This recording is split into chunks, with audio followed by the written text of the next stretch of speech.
The question of what happens after death is one of the most intriguing questions in the world. We can extend our lifespan by eating healthy vegetables and exercising, but we can't become immortal. No matter how advanced technology becomes, in the end, everyone must face death. Whoever is born must die. So, what exactly happens after death? I'm not talking about the physical body, because we all know the body eventually decomposes and returns to the earth. The real question is about the I. Yes, that I, which you refer to as yourself. I mean the soul, the consciousness. Where does it go? Right now you're alive, right? You can feel your existence, which is what we call consciousness. But the question is, after death, do you still feel your existence? Or do you completely cease to exist, like you're reduced to zero? Try an experiment. Think for a moment about what it would feel like after death. You'll realize that you can't even imagine what not existing feels like. You can't think of your own non-existence because to experience nothingness, there has to be something present to perceive it. This implies that maybe, just maybe, you continue to feel yourself even after death. Across the world, there are over 4,200 religions, each with its own beliefs about what happens after death. But in reality, only one group truly knows what happens after we die. Now, don't worry. This isn't controversial because I'm not talking about any religion. That group is those who have already died. So let's ask the dead themselves, what happens after death? Now you might be thinking, what is he talking about? How can we ask the dead? Well, believe it or not, there are people in this world who claim they've actually died and come back to life. Yes, this is real. And in modern terms, we call it NDE, near-death experience. But if we look at the entire world's population as a whole, only a small number of people have experienced it. And among those who have, each person's experience varies. Some see or feel different things. Some people claim that they go to another world, another dimension, and experience something strange before returning to their bodies. But what exactly do they experience? That's what we want to know. Are they really experiencing something beyond this world? In 2011, there was a man undergoing surgery. Unfortunately, the surgery failed, and doctors declared him dead.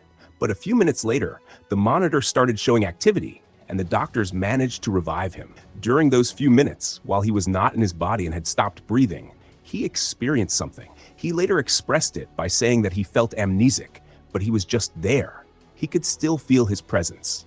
There's another case involving a college student who overdosed on sleeping pills. His neighbors called an ambulance, but while on the way to the hospital, he passed away. Call it a miracle or something else. But 3 minutes later, he regained consciousness. When he was asked what he experienced during those 3 minutes, he shared something incredible. He said that he had left his body and could see himself in the ambulance. Yes, he saw his own body from outside of it, as if his soul had separated from his physical form. Now this sounds strange, doesn't it? But was what that student experienced really his soul, or just a hallucination of the brain? To test this, the people in the ambulance asked him what the doctors did during those 3 minutes. To their surprise, the student recalled every word and action accurately. He even remembered the turns the ambulance took. This means that what he described was true. Experiences like these have been reported by not thousands, but millions of people around the world. In different cases, everyone experiences something different. However, researchers have collected the most common elements people report during these near-death experiences. One of the most frequent experiences is the feeling of going through a tunnel. Many people also report an out-of-body experience, like the student in the ambulance, where they see their own body from a distance.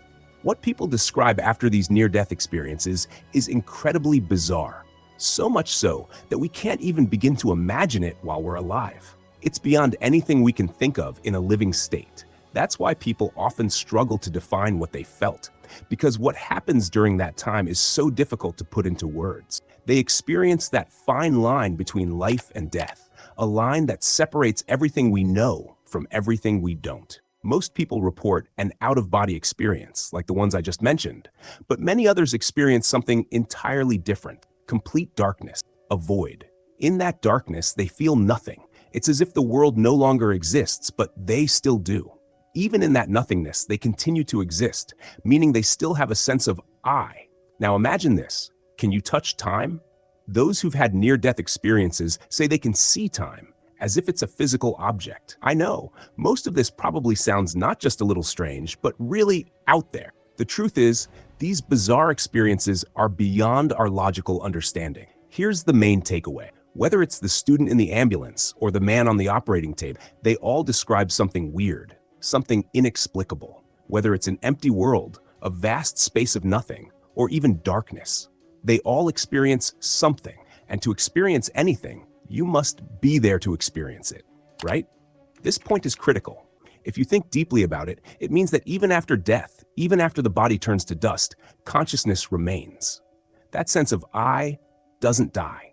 The main fact here is that while the body may die, the feeling of self, the consciousness, doesn't. It simply exists, or perhaps it moves on to something else. Based on these experiences, these are the facts we've gathered. No one truly knows the whole truth, but the facts suggest that the I feeling, the consciousness, never dies. It may just change bodies, or who knows, there could even be reincarnation. But that's a whole different topic, and I promise I'll cover it in another video. Until then, stay tuned.